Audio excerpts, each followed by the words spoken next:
Masih di seputar inheritance, teman-teman harus tahu kalau kita udah punya nama fungsi di bagian parent-nya, kita tetap bisa melakukan yang namanya overriding.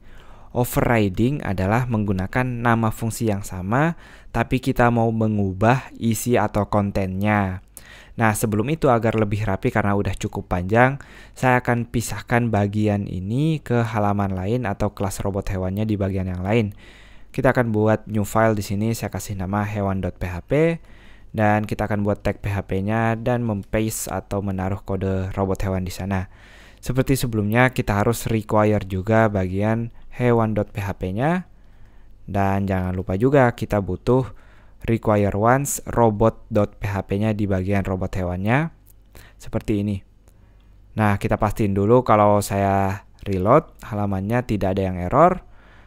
Lalu kita akan buat teknik overriding ini. Nah, jadi overriding sekali lagi kita mau menggunakan nama fungsi yang sama tapi mengubah fungsi asli dari si parent-nya ini.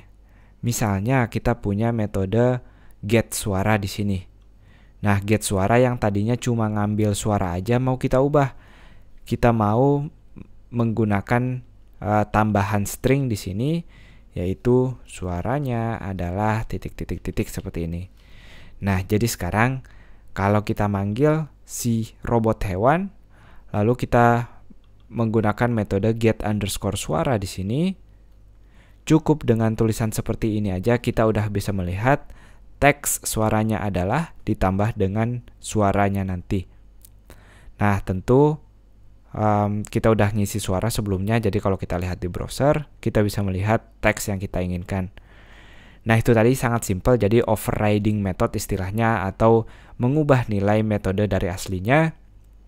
Kita menggunakan nama metode yang sama tapi isi fungsinya berbeda. Nah, semoga ini jelas. Sampai jumpa di bagian lainnya.